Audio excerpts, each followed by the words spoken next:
Yeah, oh, Damar. Oh, there you are.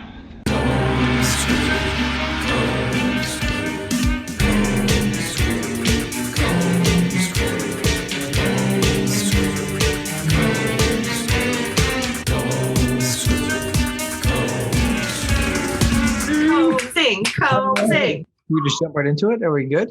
Do we need to gather our thoughts or anything? What's the? I actually, I thought of something that I think is really funny, and maybe I'm wrong. But have we talked about why we're a Combs podcast? Like, have we talked about why we like Jeffrey Combs so much? Well, the best actor there ever was. Yeah, I think it's just would we default. Well, Why wouldn't we? I love that we talked the first episode about Brian, like, Oh, why is it like Brian why, Thompson like podcast? how it was like introduced to us, but we just didn't address like what our first Combs was. It's a good point. I almost feel like it happened naturally because I'm a huge Star Trek fan. Dan, I've made into a huge Star Trek fan. You guys are huge horror like buffs. Yeah, Exactly. So the bunch of us together, we just really love Jeffrey Combs. There was a lot of movies and content that we could enjoy. And especially during the pandemic, I think we just started. I think it was you guys suggested one of the Combs movies to watch just for fun. We definitely stumbled across one of the horror films, right? Like we didn't. Yeah. Oh, was it Basement? Wait, was it? I keep saying Basement Dweller. Castle Freak I first. think Castle Freak might have been it. Yeah. I think you're right. I think it was Castle Freak we watched. But why? Yeah, I couldn't remember like what started it. Like it just, I feel, because it was funny. I was like trying to figure out like what my first Combs was. And I feel like it's just one of those actors that you realize like, oh, he's been here all along. Like he's just so great. And he's just kind of like, woven into my. Yeah. Yeah, he's been in so many things. I feel like anyone could sort of like pick him out at something. He's been in so many, even just like cartoons and stuff. Yeah. Yeah, so much voice acting. So even that alone, I feel like he's got a huge fan base, or at least just people who know of him. I think the first time I saw him must have been in Reanimator, which I think I saw a long time ago. Yeah. Because my friends in high school, we used to watch cult movies and whatnot. Yeah. And I think Reanimator, we definitely stumbled across, of course, because that's a classic. Probably my first actual exposure, just like first time seeing him on screen. Yeah, I don't know. I mean, I kind of feel like when was Deep Space Nine on? Because it may have been that when I was randomly watching that back in the day. 1993, I guess, is when it started. Yeah. I never watched it at all when it was on TV ever. I remember being one of those. It's almost like a joke now, but I remember being one of those people who's like, they're not on a ship, so I don't care. Like, for some reason, that was my argument. It does definitely feel less Star Trek-y than the others. It's a departure for sure. For me, like I grew up with Star Trek. I loved the original series and I loved Next Generation. And I wanted to watch Deep Space Nine, but at the time, TV just wasn't showing episodes at the time. And so as like a kid, I had no way of accessing it. The internet was like so in its infancy that there was really no way of even pirating it. I think that like, at midnight or at like 1 a.m. on like some channel, they were showing it. Yeah. I remember I was a dumbass. Not to put down Voyager too much, but I went through such loops to try to watch every episode of Voyager, which I should have put that effort into Deep Space Nine because it's much more deserving. But it was hard to watch this kind of stuff as a kid. Yeah. Especially something serialized like Deep Space Nine, where you kind of really need to watch it start to finish. It is worth mentioning that, I mean, TV used to be so much harder to watch. You had to like be at home in front of the television from like 7 to 8 p.m. or whatever, like every Thursday. And if you miss a Thursday, that's like a whole week of show you're missing. And then it's so easy to miss like huge chunks of show. Yeah. You just have to wait for it to be serialized before you can even catch up with some episodes. Yeah. You're like, I might never see that episode again. Yeah. Yeah. And even just like trying to record stuff. I think it must have been early 2000s. I was trying to do this when Deep Space Nine had just finished. And I was trying to record stuff on like a VHS that was like timed to our cable box. And like just always hoping that someone else didn't change the cable box number. Or that pain. Yeah. Yeah, but that's a good point though about the serialization, where Deep Space Nine is the first Star Trek that's serialized, or like strongly serialized. I mean, Next Generation, they all had little bits of storyline that kind of follow through the series. Mhm. But this is the first one where like it's truly serialized, where Yeah. if you miss a full season, then there's a lot of holes in your knowledge and if you're confused. Yeah. It's hard to get into, especially back in the day, because unless you're in from the beginning, you just miss so much that it's really hard to pick up. And back then there was no Wikipedia. Like you couldn't just Google like what did I miss? And it was hard to get a recap even. There's like no way to just learn things back then. You had to ask people, real people in real life. Who wants to do that? Who was the time? It is weird. I feel like I used to watch it when it was on late at night, and I think I just never knew quite what was happening. But I loved the costumes. It's a comforting show, Yeah. and I feel like I have memories of just watching whatever was on, and it was probably just like I had no idea what storyline was happening, but it was like, yeah, this is great. It was so fun. Yeah, they're so good. It's a weird one. I mean, you guys asked us to pick 2 episodes to show you guys for this, and it was really hard picking 2. Well, we should mention Weyoun specifically, because Combs has many roles, but unfortunately, Weyoun's really not like a primary character, even though I wish he was. There was an episode I did want to show you where he's first shown, where he's first introduced, but it's kind of a boring episode. the first episode where he appears. Yeah, it's not bad, but it's just not as fun as the 2 I think I picked. Well, we should mention too, I guess, I mean, Jackie did all the research, and we should back up a little bit. I don't know if are we already in the podcast or is it just? Yeah. Oh yeah, it doesn't matter. It doesn't. Okay. That's our listener is going to be very confused. Just to back up like a lot, Jackie and I have watched a lot of Star Trek. We've seen all of Deep Space Nine. I think we watched through the full show at least twice. Yeah, we've watched like random episodes all the time. We've seen having it just on in the background. We've seen the full series twice, like start to finish, and then we've watched a handful of episodes again. So we've seen a lot of it. But Matt and Kat, you guys have never or very limited experience. Sporadically, yeah. Like I remember watching a lot of Next Generation. Yeah. Like almost the whole thing with my mom. And then I think this came on at an age when I was like, I'm not watching TV with you anymore. It just kind of faded away. But I remember like watching the really early ones. And yeah, I didn't quite know it went on as long as it did. Yeah. Well, TNG and well, that's Next Gen. TNG means Next Generation. Sorry. Next Generation and Deep Space Nine are kind of similar where they have a rough start. I think Next Generation is a rougher start. Next Generation season 1 is really rough. It's really rough. Even most of season 2 is pretty rough. But there's some good episodes. Yeah, we could go into reasons why that is, but we won't. Deep Space Nine, I often say it has a rough start and it takes 3 seasons or so to really pick up. Mm-hmm. But actually, it's not as bad as Deep Space Nine from the beginning. You mean Next Generation? Next Generation. God. Yeah. There's just you need to stick with it for a while before it really clicks for some reason. Yeah. Because it's so much slower. It's so much darker. The tone is completely different. The whole theme is different because they're not even exploring. They're just on a station. Yeah. So it takes a while to like just learn the world, but then once you do, it's worth it. In my opinion, the 2 shows are roughly equal. Yeah. Next Generation is like classic.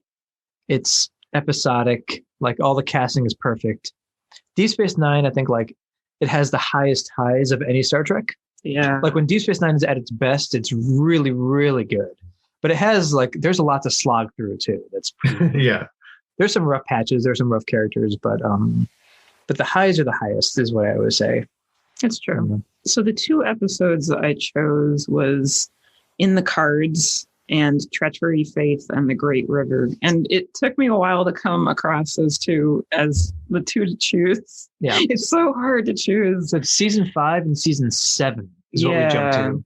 Which is kind of interesting. What's the first Combs appearance in the series? The first one, I have it written down somewhere. I wrote down all the ones I was considering. Do you see Weyoun first or do you see Brunt first? That's a good question. Oh. I see Brunt first. Really? Mm-hmm. He plays a Ferengi too named Brunt, which we haven't won yet. We'll do. And is it Weyoun 4 that is the first one that you meet? That's right. Yep. Weyoun 4 is season 4, episode 22, I have written down. Oh, okay. I was considering that one instead of in the cards, just because it's the first time you see him and he gets slightly more screen time than in the cards, but it's just kind of a boring episode. That in the cards episode is so good, though. Oh, I love in the It's so cards. fun. Yeah. So heartwarming. And Yeah. I think Jackie found out that in the first episode, the first time you see him, he dies at the end of the first episode where he's introduced, which is not the episode.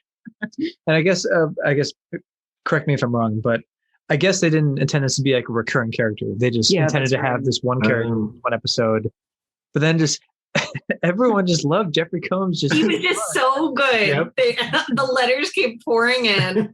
Yeah, so they made Power of the Combs. they made the excuse to bring him back as just like, he's a clone. Yeah. You look surprised to see me, Odo. I'm well aware the Vorta are all clones, but I'm not sure the universe is ready for 2 Weyouns. Fine. And actually, it really fits with the whole Dominion aesthetic that like the founders did genetically create these creatures. They're called Vorta, the type of alien he is. So having them be genetically like cloned again and again kind of makes sense. Yeah. So it's amazing that really Jeffrey Combs made that happen. And they loved him so much. Well, I think Deep Space Nine, more than any other Star Trek, like the writers themselves kind of glommed onto certain characters and certain ideas and just kind of perpetuated them. Yeah. I think Weyoun is a perfect example of that. But Deep Space Nine is true. Like the writers kind of like figured out what worked and what didn't as it went on, and just like started to focus on various things. And it makes perfect sense that they loved Weyoun and wanted him in more episodes. So from what I could gather from these 2 episodes you chose, the show is about Nog putting together different things. I just thought it was so perfect that that was the storyline for both of these. I know. I'm like, it's a real coincidence that both of these episodes are so heavily like Nog episodes. And it's Great. Nog probably has the biggest arc in the entire show of any character because he starts off as just like a Frankie kid. He's not a member of Starfleet. One thing I mentioned in the chat as we're watching this episode is that, so this is the first episode, again, in the cards, it's a big Jake and Nog episode. When the show starts, they're both children. Yeah. Like Nog is a child and Jake is a child. But then between like seasons 3 and 4, between season 4 and 5, Jake, or the actor Sirach Lofton, has some absurd growth spurt. Because it's really funny. He starts off as a child, and then just the next season, he's like... Were they the same height at one point? Yeah, I think they are. And then the next season, Jake is like 6.5 feet tall, and Nog is the same size. Did they write it into the script? Like he stumbled upon a growth serum in like a strange cave? I don't think they mentioned it, but it's funny. Just like it's funny to see Jake on screen because he starts off as the kid. He's the captain's kid.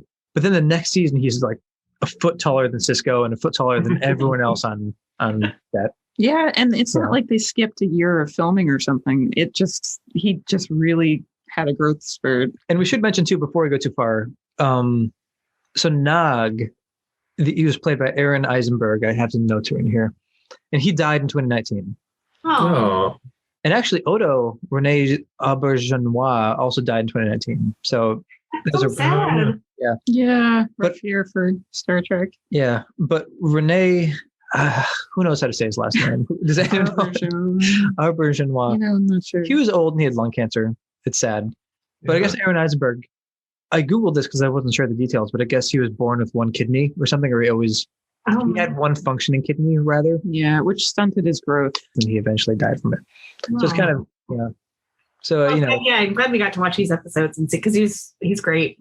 Yeah, again, in the show, he starts off as just a kid. He joins Starfleet, and then he has this whole Starfleet arc too, where he I don't want to spoil it. Yeah, in case you do watch it, but like there's a lot of Nog stuff, and it gets pretty deep. Anyway, and this is not Nog's crew. Nog crew. Join our sister podcast, Nog crew. Nog's crew. So with the Dr. Mordred episode, we spent so long running through the plot. With the Frighteners episode, we said we need to speed up the plot part, and we still spent like a full hour walking through the plot. Yeah. And also, I mean, it's hard too, because there's just so much more Combs and especially Weyoun in other episodes of Deep Space Nine, so of course we can't cover everything. We can't do the plot by plot breakdown. Yeah. Scene by scene. But to run through the first episode, season 5, episode 25 in the cards, it's the middle of the Dominion War. There's a little shot of all of the senior crew in some briefing room. They're all really depressed. This rate, we're going to run out of ships. Well, that's not funny. It wasn't meant to be. Unless Starfleet Command actually starts doing something about the Dominion threat, the situation's only going to get worse. Everyone is down. Everyone's depressed because this war is dragging on. Well, no, the war is like imminent. The war is imminent? It hasn't started? That's right. Well, people are depressed because of the war, regardless. Yeah. And Jake is there. I think Jake is in the room and he knows that his dad is upset. Yeah. And they go to Quark's bar and they find out that Quark is having an auction and that one of the items up for auction is a Willie Mays baseball card. A mid-20th century human baseball card. A Tholian pedestal. A baseball card? A mint condition 1951 Willie Mays rookie card? No, this is it. What do you mean? It's perfect. This is how I can cheer up my dad. You know how much he loves baseball. He'll go nuts when he sees this. Ooh, and say hey kid. I don't know anything about baseball, so I don't know. The what kid? The say hey kid. The say hey. He said hey. You're like, hey Willie. He's like, hey. Is that a real thing? Yeah. That's the worst. It says it's so. Hold on, let me make sure that this is the correct nickname for Willie Mays. No, I love it. I believe you. Good. It's just such a boring character attribute. It's like he says hey when you say hey to him. So we'll call him the say hey kid. Dads love Willie Mays, I think is all you need to know for this episode. Yeah, Excellent. That's true. I mean, Yeah. it's he's buying it or trying to get it for his dad. Yeah. So, anyways, I'm not sure if we said this, but Jake comes to the realization that he needs to get this card for his dad to cheer him up because everyone's depressed again. So then the whole episode is him trying to get the card for his dad. For the most part, that's it. He and Nog try to get the card for his dad. There's an auction. They're outbid by some weird eccentric guy, which we'll talk about, I'm sure. I love this guy. So he gets the card because they're outbid tremendously. Then the whole thing is just them trying to get this card back. And I love that the main plot of this episode, they're on a space station at the edge of like a wormhole, and it's about getting a baseball card. It's like the same thing I was obsessed with when I was like 8 years old. Yeah. They're doing the exact same thing. My dad is sad. He needs this baseball card. I must lie and steal and cheat. No, there's no stealing. They're actually it's very sweet and very like all on the. It relies on work ethic. Yeah. Yeah. well, there's one stealing, which is really funny. So Nog is a Ferengi. He's all about selling and trading and materialism and, like capitalism and whatever. So they basically need to get this sequence of items in order to get this card, because the guy who has the card says, if you give me these 20 things, I'll give you the card. And most of them they're able to get just by helping people. Like they help O'Brien do some tasks. But then with the doctor character, oh God, I'm forgetting his name. Dr. Bashir. I'm Dr. blanking. Julian Bashir. So many names in my head trying to do this podcast. With Bashir's like, I forget the name he says. Like, I want my Kukalaka. Kukalaka. Is that it? Yeah, I think that's it. Yeah, I think that's right. Kukalaka. Excuse me? That's what I want. And it turns out it's a teddy bear that he left with his ex-girlfriend. And then they do just have to, that's the only time where they just steal it from the ex-girlfriend. And it's kind of creepy because there's a shot of Nog just like crawling through her vent and just just like stealing it. This Ferengi's just crawling through your vents and stealing your teddy bears as you're sleeping. Like while she's asleep, it's that classic, like she grabs his arm and he has to like put a pillow and There's so many good tropes in this one. Yeah. There's that. Well, I loved also like the pronoun game thing of like, I need my kukalaka. And they're like, oh, what is that? Like, explain to them what it is first. It's so heartwarming though. It feels almost video gamey to me. Like you need items. How will you get these items? Talk to these people and see what they want. It's quests. and everything leads to another. It's like, oh, but to get this one, you have to go talk to this person and trade this. And it's great. The Weyoun comes in the B plot. And the B plot is Kai Wynn has beamed up to the station because she has some meeting with the Dominion. and she's going to meet with Weyoun. And Cisco doesn't know the details, and he's kind of concerned because Kai Wynn is so backstabby and obnoxious. She's in this episode she's not so bad actually. That's true. I was all prepared for her to be horrible, but she's not so bad. But she's absolutely the type to just cut a deal with the enemy to give herself a little more influence. And that's exactly what Cisco thinks she's going to do. So Cisco's concerned because she's meeting with Weyoun, and we see Weyoun enter the station. Yeah, and poor Weyoun gets like roasted by Cisco's. Just instantly, Cisco's like, I don't like you. I don't like the Dominion. Let me be blunt. I don't like the Dominion. I don't like what it stands for, and I don't like you. So let's dispense with the hollow pleasantries and stick to business. I can't tell you how it pains me to hear you say that, Captain. And like, I don't want to see your face anymore. And Weyoun basically says like, well, you see, I really like Deep Space Nine, and I like you. And after this meeting with Kai Wynn, I think you and I will be seeing a lot more of each other. Combs just smiles his way through the whole thing. Just this pleasant little face on him. Yeah. It's great. Yeah, he's got charisma as Weyoun. I like it. It's, you don't quite trust him, but he's still really likable. He seems like he would kind of screw you over, but like, I want to be his friend. Yeah. That's the thing. The way he talks, it's like ASMR. Yeah, it's very ASMR. He's just always so calm and collected. And he's just trying to be, of course, what he is, a diplomat. And he wants to, make sure everybody is happy, but he also wants his way. And in that same ASMR kind of talk, he will like also order a war or order like a death or execution. So he's an evil little Vorta, but he's so lovable. Yeah. I feel like my Weyoun impression is the same as my Avery Brooks Cisco impression. Both of them are very breathy, and they both kind of do this as they speak. But Avery Brooks is like an octave lower, and Weyoun's like an octave higher. That's true. And Cisco sort of does more of a staccato, kind of like punctuated. The Dominion win the whole war. So they start to do all this shenanigans in order to get this baseball card. They're trading. We jumped way ahead, but they're trying to get the card back from this guy. And this guy, there's like this weird scientist guy who has a cellular regeneration and entertainment pod that he's using to create like eternal life by He's a pervert. Yeah, He's a pervert. He's like a weird pervert. I love this guy. Well, I like this guy because they do a great job of ramping up his quirkiness. He wins the auction for the card. Jake and Nog confront him immediately, and he's like, "Oh, you guys are the minions of orthodoxy, or the soulless minions of orthodoxy." Trying to always hook. Yeah, what does it mean? Does he? I have no idea. Okay, it's not like a reference to the Dominion or anything. It's just this guy's weird thing that he says. Yeah, it's just something he says. Yeah. Yeah. I haven't done anything wrong, and I won't be hounded by you and your soulless minions of orthodoxy.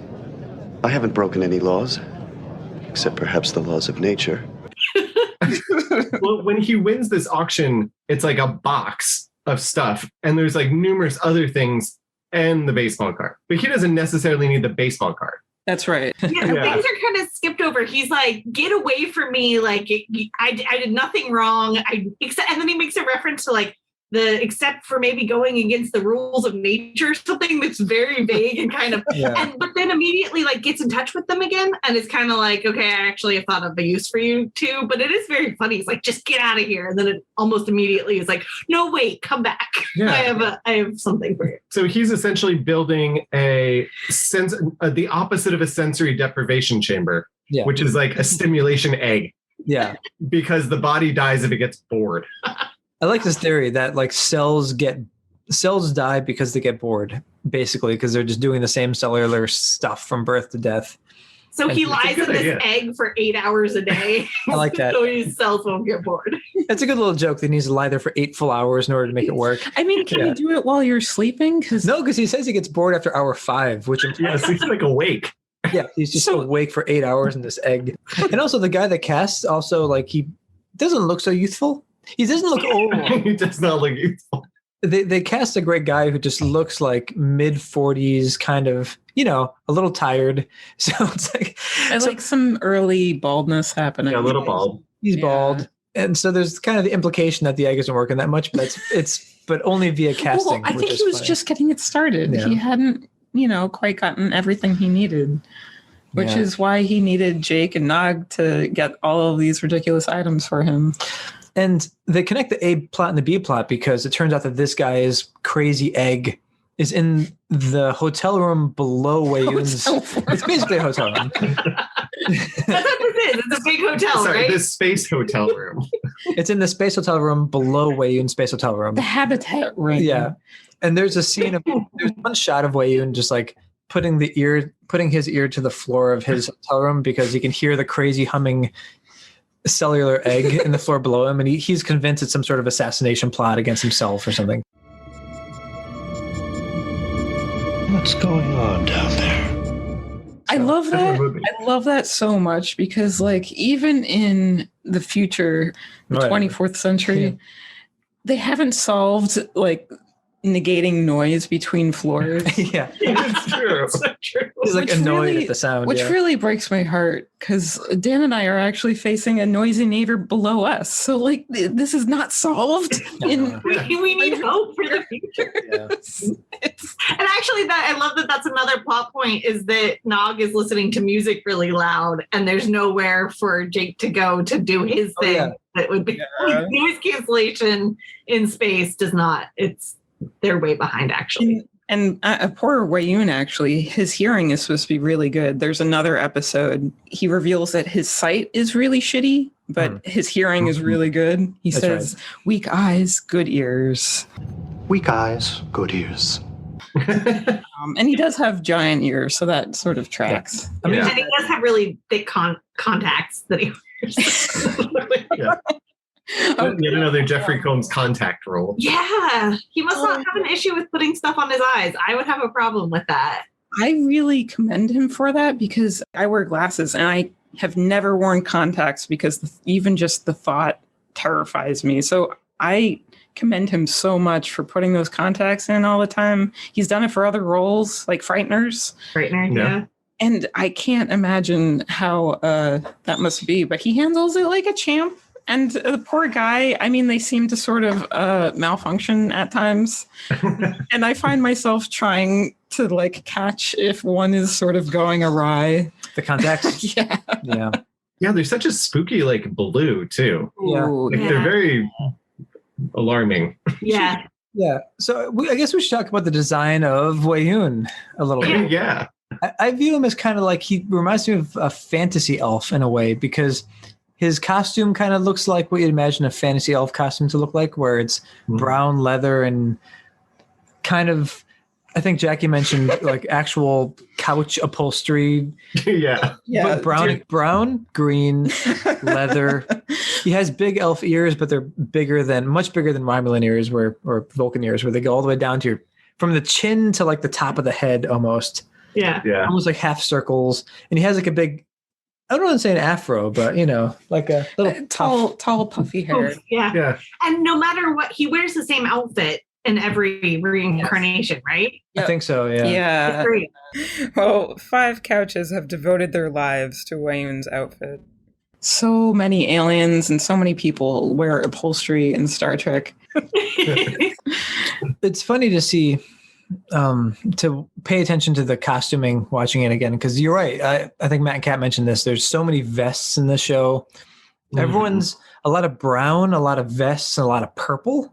Yeah. Strange mix of like black, brown, purple, and everyone's wearing a vest. And that's kind of the aesthetic of, and almost pleather. It's like leather, but it's kind of that plasticky like pleather look. Yeah, it has that weird fake texture to it.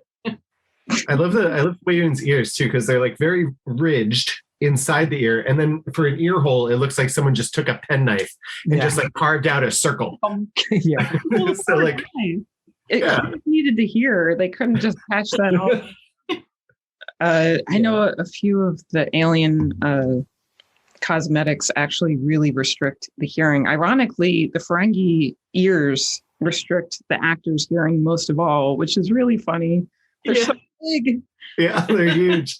And I hope he was able to hear a little bit better with Vorta ears, but who knows? I don't know. It is a big ear thing in Star Trek. Yeah. Like, lore. So many unique ears. I think that would start with Spock, because Spock was the first like alien you see on screen, and he just looks. Leonard Nimoy looks a little strange, but otherwise he's just exactly a human with big ears, and eyebrows. Yeah. Eyebrows are with the eyebrows. Yeah, green blood, a little, pale. They made him a little pale. Spock established that like you could be an alien just because your ears are different. Yeah. And then they followed that through with you could be an alien if you have like some bumps in your nose, because there's 100 types of aliens.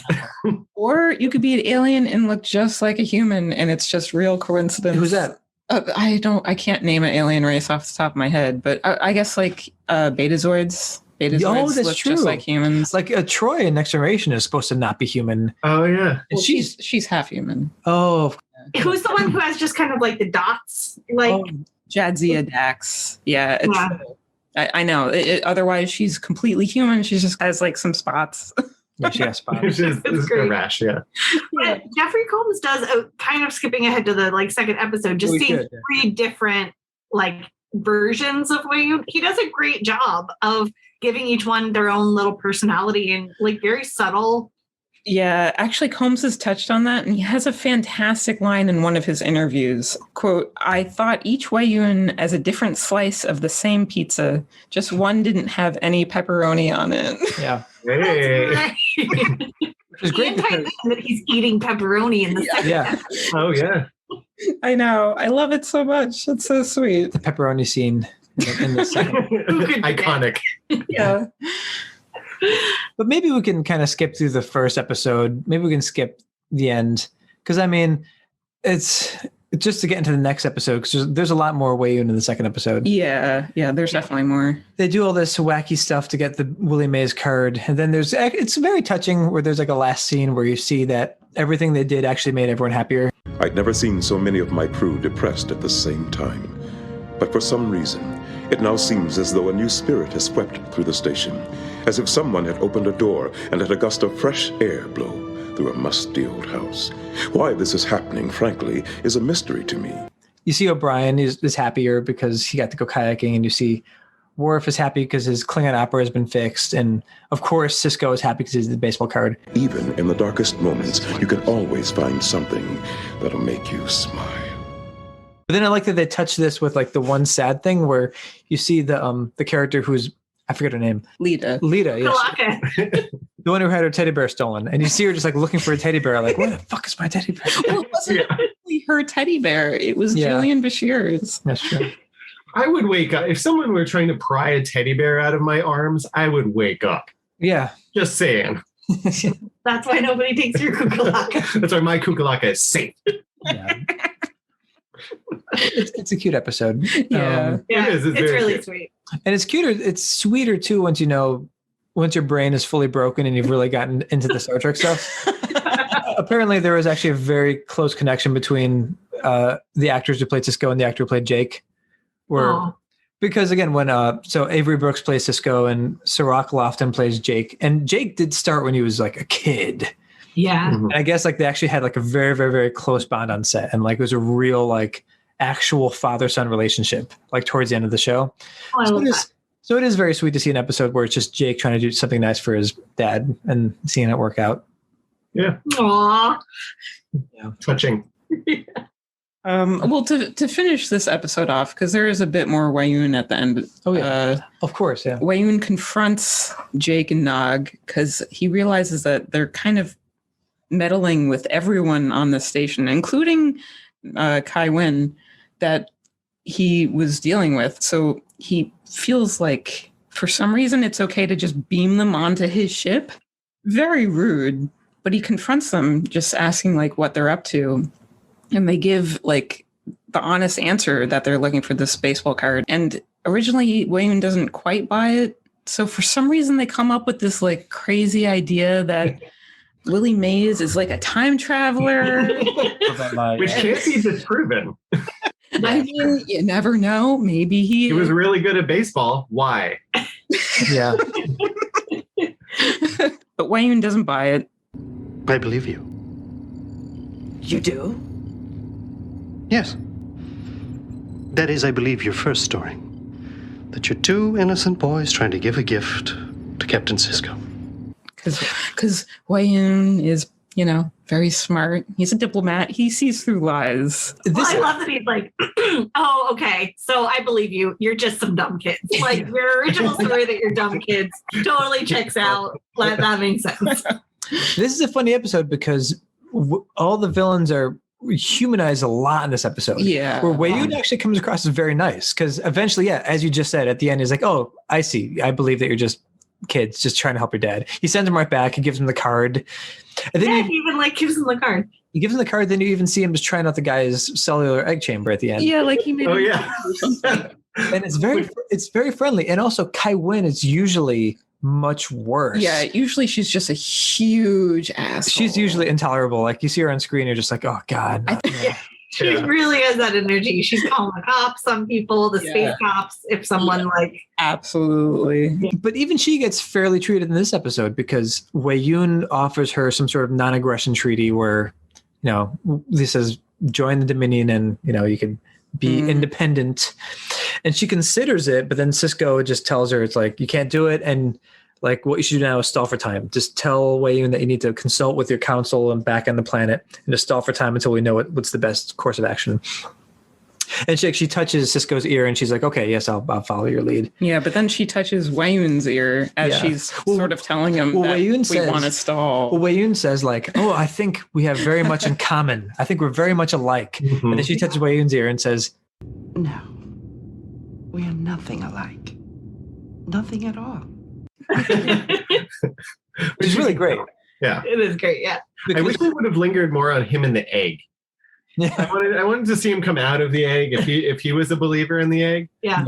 Yeah, for sure. I mean, he's a whole line of clones. This sort of stuff he should have tried to steal for the Dominion or something. That's the thing. This episode really makes the Dominion seem really not so bad guys.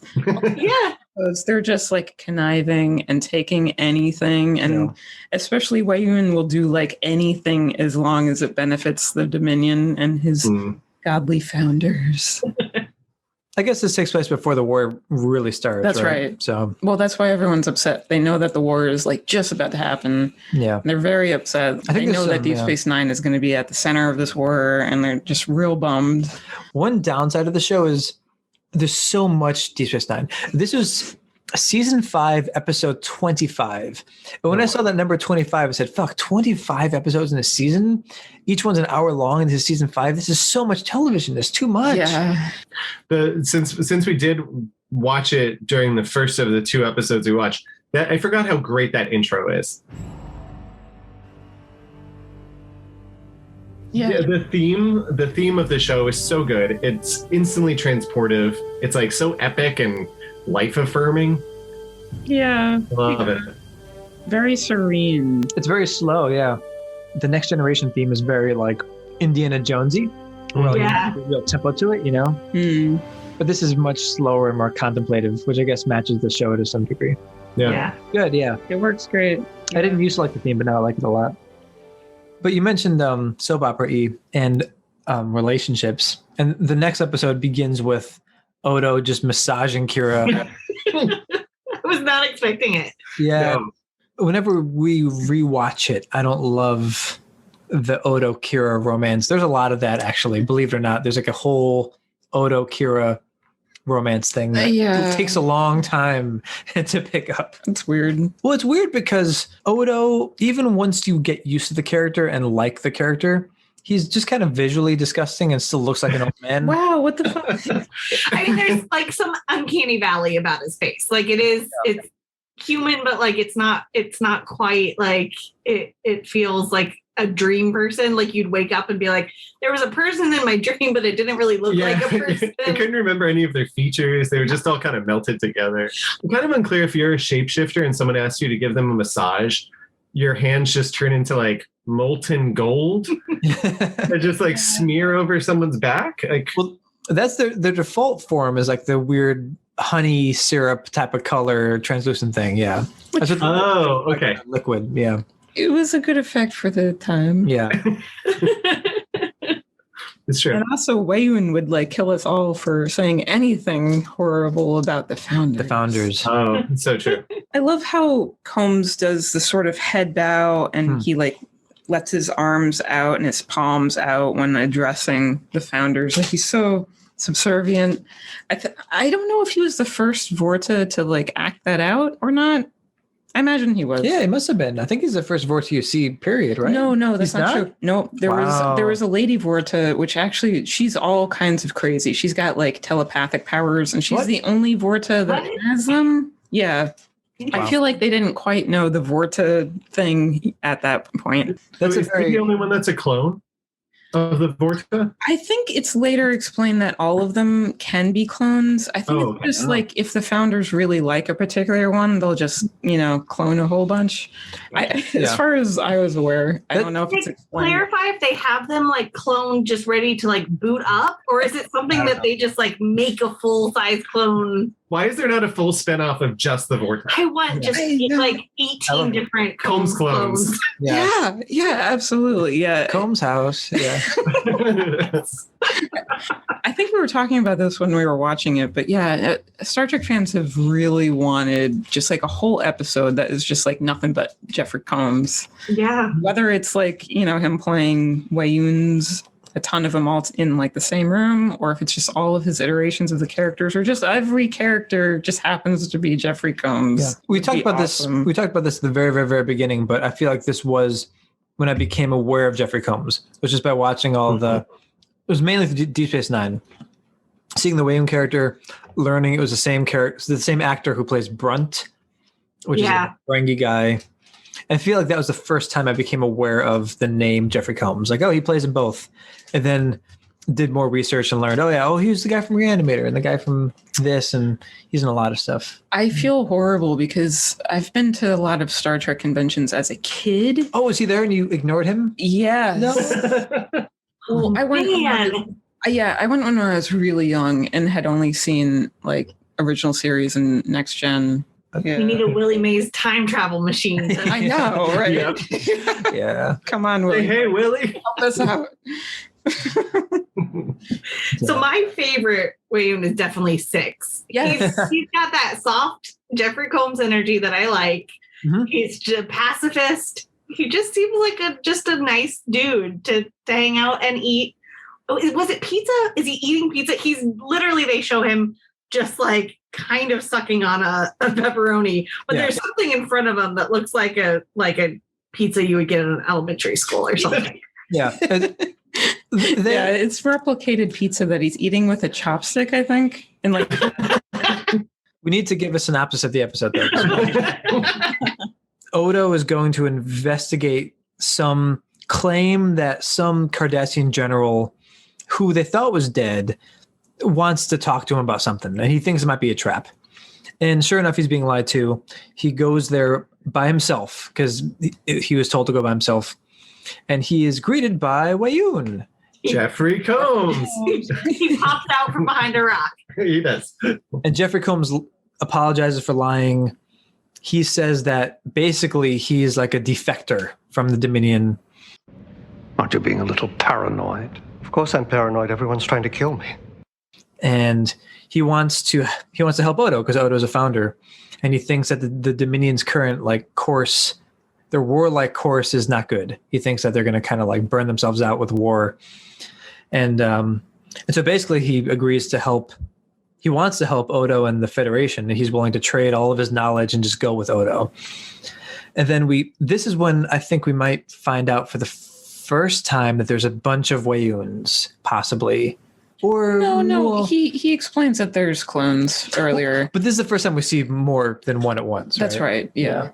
Yeah, there's a great reveal of they teleconference in. They do their little thing, and then there's another Combs. Yeah. Hey. You look surprised to see me, Odo. I'm well aware the Vorta are all clones, but I'm not sure the universe is ready for 2 Weyouns. I couldn't agree more. And I love that he's just push the thing that deactivates you. Kill yourself. Stupid, dumb clone. Yeah. So Odo and Weyoun are going back to Deep Space Nine, And then they're contacted by the other Weyoun, like the next Weyoun, who then mentions that the Weyoun that Odo's with is like a defector, so they've activated another one. And then that's basically the A plot there. And they're trying to, like, the new Weyoun wants to stop the old Weyoun from sharing the secrets of the Dominion. And so they literally activated the new Weyoun after the old one died, and it seems like was maybe assassinated. And then we're just like, you're too soft. Like, we don't like you. We just immediately need to. They're like, you're not dead, but you're dead to us. Basically, I think as soon as he skipped out, they're like, oh, well, he's defective and we need to replace him immediately. Because no Weyoun would ever dream of defying the founders in any way. So I think as soon as that happened, they just activated another one. Yeah. But I love the defector story. It's so heartwarming that Weyoun has this sort of small arc where he shows that he has a little bit of, I don't know, goodness in him, that it's possible that he could see that just going through an all-out war just to conquer a new area of space is not the best way of going about things. I also like it because it even makes the evil or the normal Weyouns put in a better light, because it shows that, like, they're all diplomats, and you think, oh, like a tiny little diplomat is probably not ever going to put their neck out in the line or ever take any sort of physical risk to themselves. But as soon as Weyoun 6 realizes that something is horribly wrong, he just risks everything. He risks his job, his life. He puts it just all out on the line and just like skips out and does what he thinks is best. Yeah. It implies that everyone is redeemable in this show. Yeah. You know, even the people who are genetically engineered to be just like blind, like followers of the founders. Like, he's a good piece of pizza, you know? Yeah. So most of the episode, so the A plot of the episode is just Odo and Weyoun in this little tiny ship. So we get lots of Odo and Weyoun time, which is cute. We learn a lot about. It feels almost like that part feels like a bottle episode because it's just them in that ship, kind of like playing off of each other, and it's pretty great. Mm-hmm. Yeah, I was going to say this is where we learned a lot about the Vorta. Like, I don't think we knew too much about them before, but they started to flesh them out a little bit more. We learned that. What are some things to learn? So there's the food scene, the pepperoni scene, where he's eating pepperoni, and he goes, "I enjoyed all the." They say some line where Odo makes it seem like he ate like everything that came out of the replicator for some reason. Like he ate everything the replicator can make. And Weyoun says, "Oh, I enjoyed all the textures."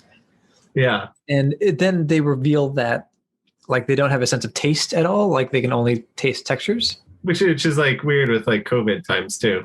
Oh, like, yeah. He said that. I'm like, oh, I'm sorry. Weyoun 6. Oh, Yeah. COVID. Does he say something? He usually just eats kava nuts and ripple berries. We usually eat kava nuts and ripple berries. They allude to some Vorta things like that in other episodes. Like, I guess they don't understand aesthetics. They can't carry a tune, and he doesn't understand art. Yeah, I forgot about like that. He's looking at a painting and he's asking someone, like, "Is this any good? Would this be better if it were blue?" Would this be more aesthetically pleasing if it were blue? But he's always very curious. Like, he's always really tried. Like, when he looks at the art, he like presses his face to it. He's kind of like Data. It reminds me of Data now, because Data tries so hard to be human. Yeah. It feels almost childlike in a way too. Yeah, he's very earnest, like in everything he does. Yeah. But he's always a little comfortable with these limitations. He's like, "Oh, but the gods have made me this way, and it was obviously for a good reason." Yeah. So blindly, he's okay with all of these little limitations. Yeah, I like how they imply that since he's genetically engineered to be just a blind follower, so they purposely don't give him any personal interests. Like, he can't appreciate art, he can't taste food, he doesn't care about music. He's just like engineered to be as perfect a follower as possible. He tells like their whole creation story about how they used to be apes who lived in the forest, and one of their ape ancestors like helped a wounded founder, and then the founder basically bestowed upon them their current intelligence and stuff. And it might be true, but it might just be complete bullshit, which I like. Yeah, you don't know. Yeah, that's. But the B plot of this episode is funny because, as we mentioned, we kind of accidentally picked two episodes with a similar plot. O'Brien says he needs some sort of stabilizer for the Defiant, and Nog's like, "I'll take care of it. Just give me your signature, basically. Give me your digital signature, and I'll take care of it." And then it's great because you don't actually see Nog do stuff, but you just everything in the station starts going missing, and you see the after effects of like what Nog has done to get this stabilizer. It's so great where there's the reoccurring thing of O'Brien being like, "Who told him he could do that?" And everybody's like, "You did. You authorized it." Because Nog's just like flashing his authorization all over. It's great though. Like he just takes Cisco's entire desk, which I like. Just the whole fucking desk is gone. But he takes the whole desk so that some guy can like take a hologram of himself behind because he collects pictures of himself with famous captains' desks. It's great. Which I love is just like a little nugget of some other person in the universe. One thing I thought was interesting is Nog talks a lot about the like, I can't remember the actual words of it, but like the river of stuff. The great material continuum. Yeah. Yeah, the material continuum, which does he mention that at all in the season 5 episode we watched? Not yet, I think. Maybe because seemingly that's the whole thing they're doing then too, where he's like, eventually we'll get that Willie Mays card. It's almost like the writers were like, in between season 5 episode 25 and season 7 episode whatever, they're like, this thing, material continuum. Well, that's a very Star Trek thing where they just flesh out these aliens as they go. And the first time you see them, there's something, and then the last time you see them, there's something completely different. Yeah. Or way more fleshed out. I think this might have been something they fleshed out later on. And they're just like, it's always been that way. And you're like, but... I mean, if you go back to like Next Generation Ferengi, they were completely different. Have you seen the first Ferengi episode, Next Generation? I think so.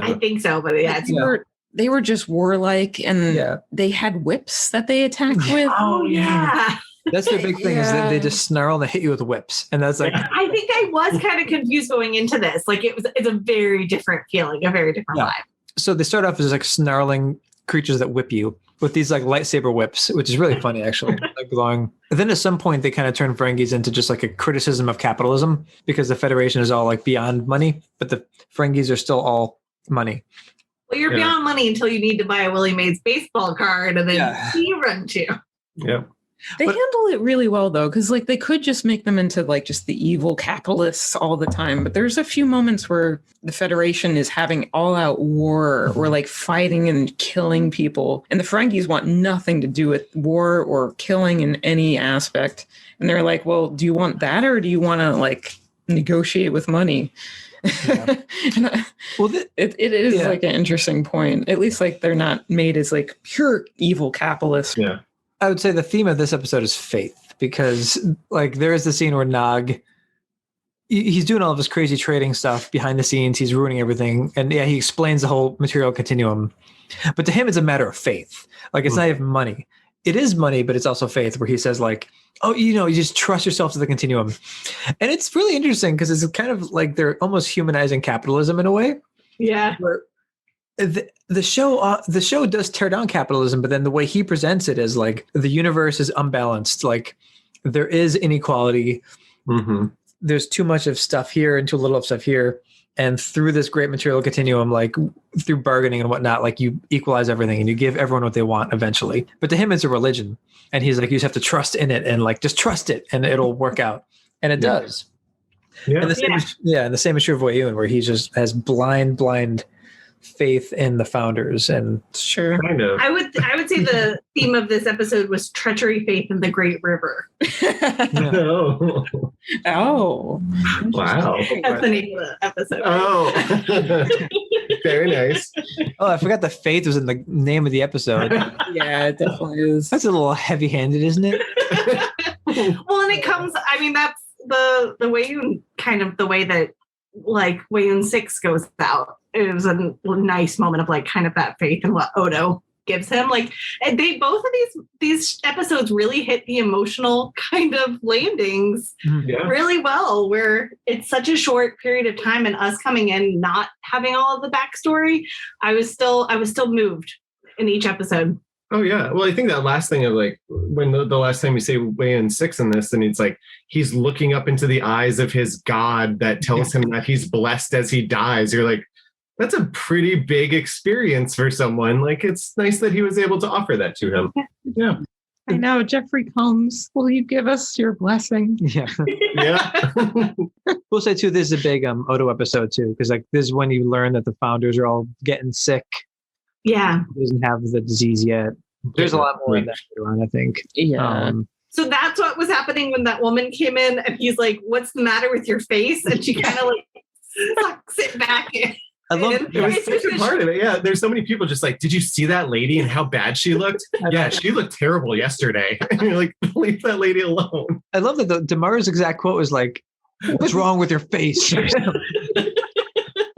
Directly to her. It's very rude. I mean, he hates the Dominion so much, so he's not exactly there for pleasantries. But yeah, he basically just says, like, what the fuck's wrong with your face? Oh, and one issue with Deep Space Nine too is this was never made in HD ever. It was just on TV. Yeah. I guess like they destroyed the original film or something, but it's never been remastered. Yeah, everyone's hoping that eventually this comes up, but so even on Netflix, it's pretty blurry and it's hard to see what's happening sometimes. And in this scene, like she's supposed to be her face is supposed to be all wrinkled and shriveled, but because it's all low resolution, you can barely see the wrinkles.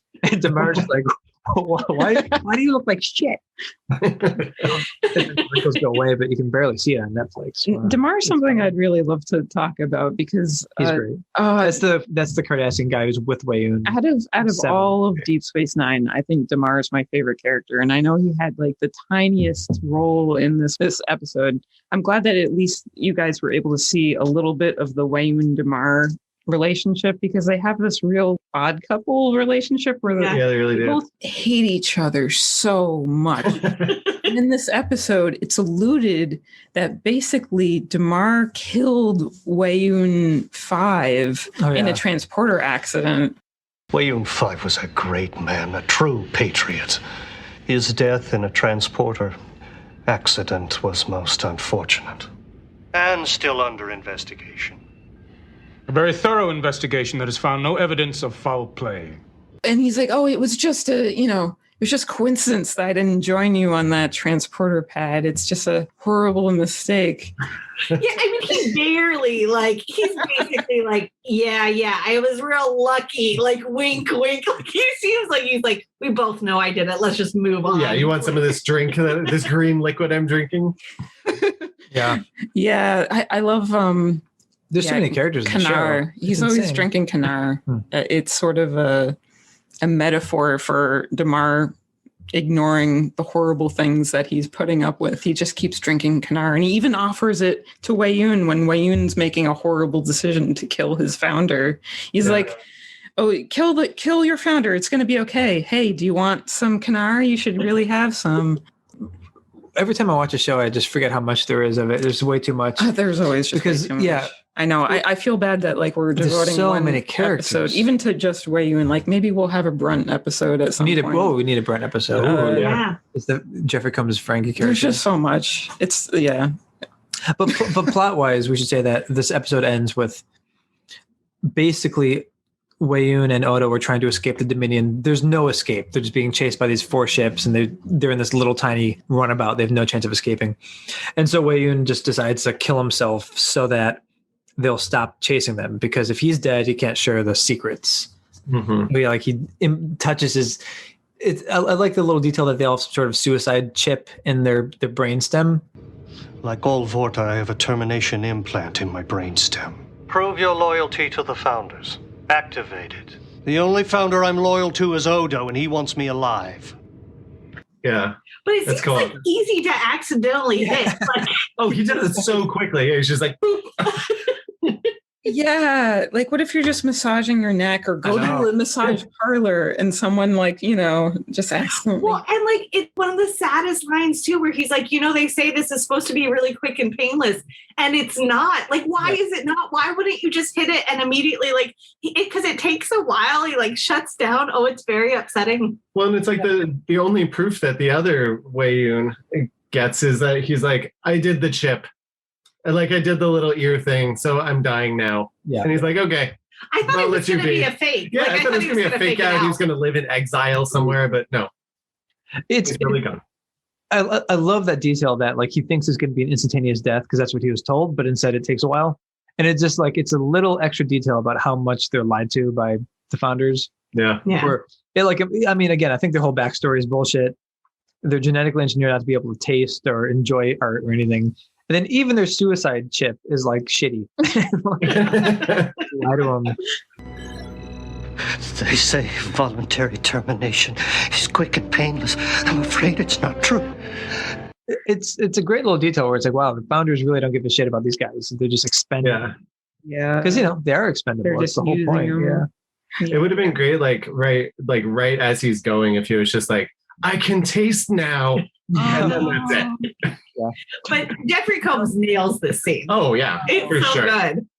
I would never, not faulting Combs. Oh, yeah. Absolutely. No, you're just constructive. Yes. Holmes makes no mistake. Yeah. Infallible. He can't fail. He can only be failed. Yes. Sure. He is our founder. Right. That's right. This is a good episode for, his death scene is really good for Weyoun and Odo because, he's got a really good death scene. But there is one thing you can do for me. What's that? Give me your blessing. I can't. Please, Odo. Tell me I haven't failed, that I've served you well. You have, and for that you have my gratitude. And my blessing.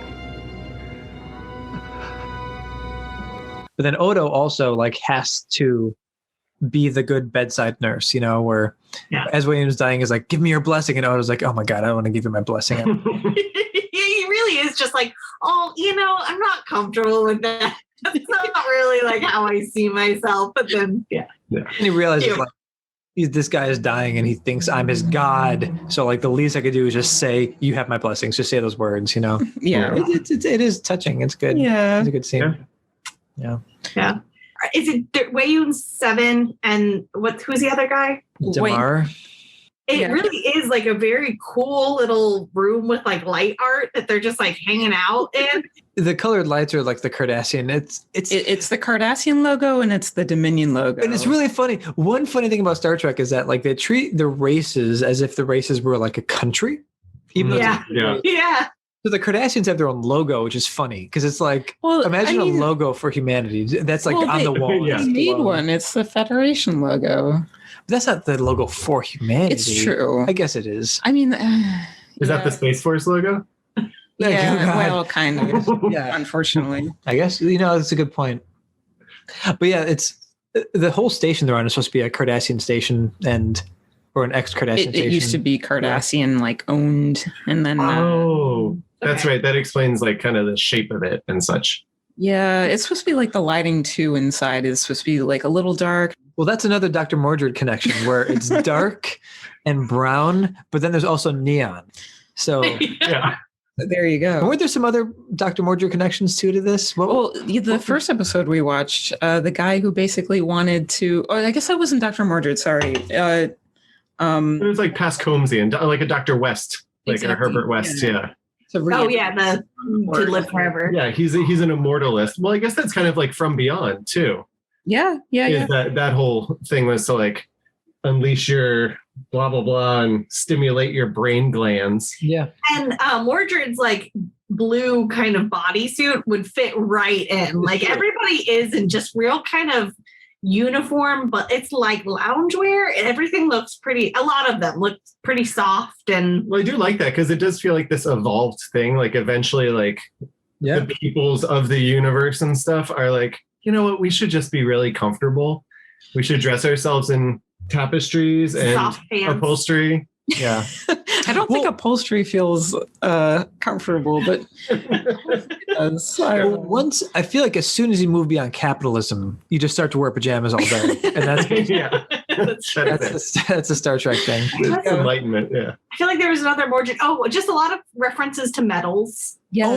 Something that was very close to platinum. Yeah. Yes. That's Sister right. of Platinum. Yes. Sister of Platinum. I mean, nothing it only could have been improved by Mordred just showing up. You could just see at any point, Mordred walking through the door and being I'm here. And we should mention that if you haven't listened to our Dr. Mordred episode or have never heard of 1992's Dr. Mordred, which is understandable, you should go back. Yeah. Run. Episode 1. Don't walk. pause this right now. Start episode 1. Listen to it for an hour and 45 minutes. And then start this one again. It's not even worth saying that though, because everyone has listened to that episode by this point. That's true. That's true. I think it had. Yeah. I think it has like 4 billion views last time I checked. Oh, 4 billion. Yeah. 4 billion plays. At least. Definitely. Yeah. We're just kidding with our audience. We know you guys have all listened to it multiple times. Yeah. Right. No, so you saw approximately 0.01% of Deep Space Nine. Again, I said this earlier, but when I saw season 5, episode 25, I said, "Oh my God, there's 20. How many episodes are there per season? How much of this show is there? It's so much of this." I feel like if I knew nothing about Deep Space Nine going in, and I wasn't like a Star Trek fan, and I saw how much Deep Space Nine there was, I'm not sure if I could commit to it, especially starting off with season 1. My goodness. It's not bad. It's just not different. bad. It's just, it's not as good as Deep Space Nine gets. And it's a rough start. If you go straight from Next Generation to Deep Space Nine, it's kind of tough. Mm-hmm. Yeah. You go from like the peak of one show to kind of the growing pains of another show. Right. Yeah. Deep Space Nine at the beginning does kind of make some effort to make it seem like it's the anti-Next Generation. I think in the very first episode, Picard shows up. And like Picard kind of yells at Sisko, and Sisko's like, "No, I disagree with you. Get off my ship." And to kind of prove that like it's a different type of show. But as an audience member, if you just came from Next Generation, just seeing Sisko yell at Picard, you're like, "Oh, I hate Sisko now." Yeah. It is a kind of brutal transition. Yeah, it's hard. Like just to shit on like the previous captain. And he doesn't like shit on him, but he really dismisses him pretty hard. And Sisko takes a long time to really feel really good too. I think it's either seasons 1 through 3, seasons 1 through 4. He's clean shaven and has like a little crew cut haircut. And then the next season he's totally bald and has like a goatee. And that's when he becomes really good, is when he shaves his head. Yes. I think the actor too just wanted to shave his head too. I think I remember him hearing some interview. He was like, "I just want to shave my head now." I wonder if he really wanted that from the start, but they thought it was too much like Picard. Maybe I don't know. I could see that. Yeah. Like another captain with a shaved head. Yeah.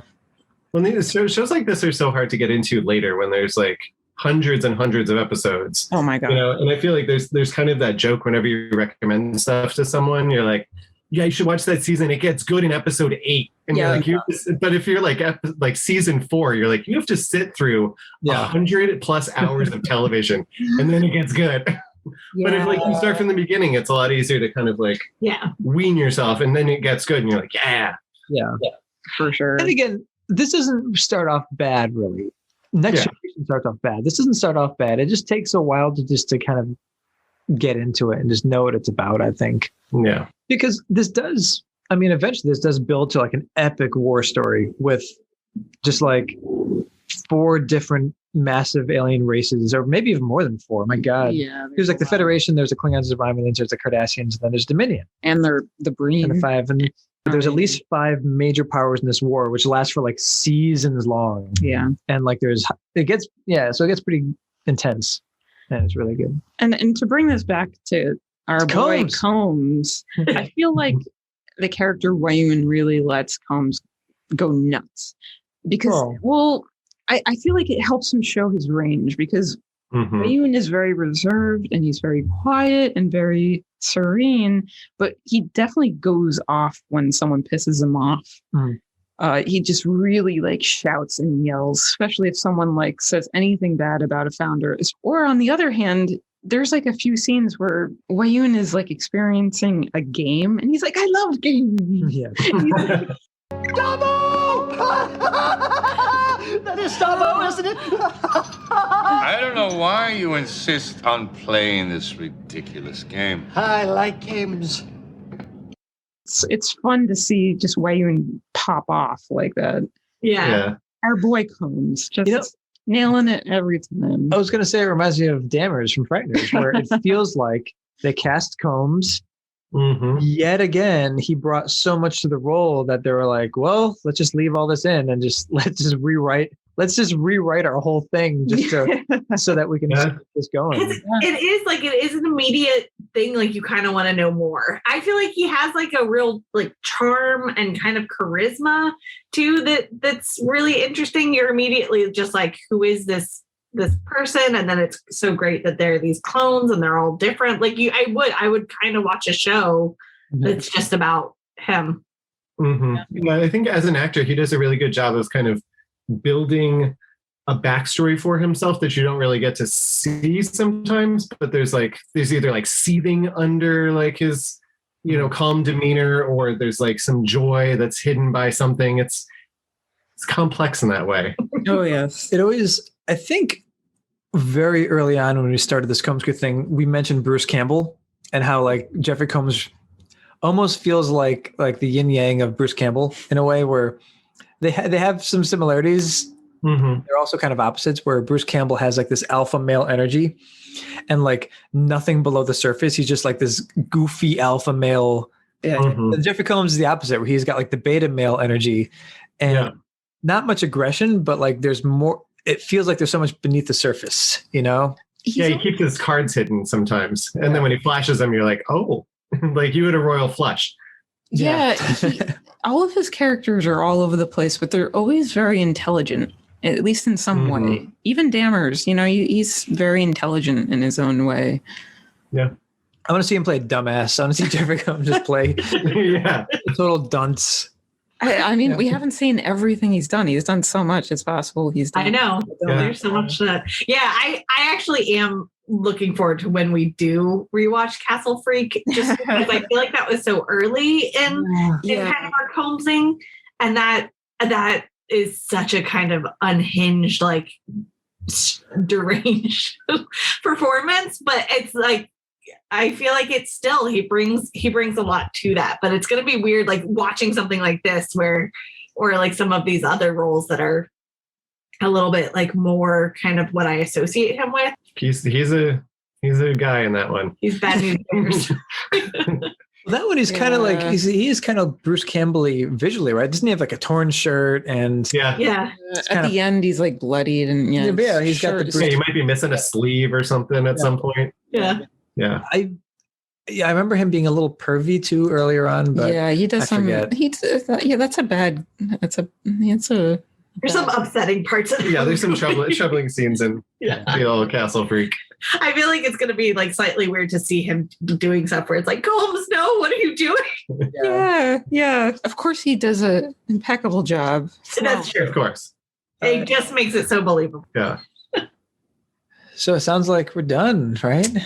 Yeah, this is a really fun departure from our normal Combs movies, but he has such a wide variety of roles to choose from. I like it. Yeah. These are great picks too. And I do feel like maybe Mordred and then this, like I love him in the sci-fi roles. I think of him as a horror and he's great, of course, in all of those. But I do feel like these are really fun to see him in the makeup and in these like really different characters. Yeah. I mean, maybe not right away, but later down the line, we could show you some Brunt episodes. Well, I'm not sure if Brunt warrants 2 episodes, though. I don't know. Well, 2 episodes. Weyoun is.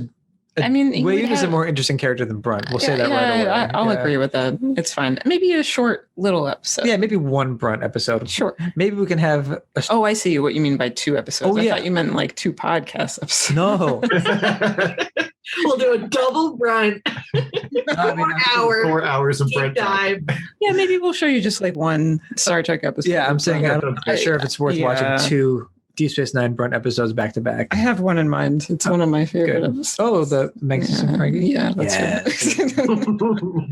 Anyway, it doesn't have to be right away. Maybe we can jump into more of his Combs's iconic roles next. I don't know. I'm up for any Combs.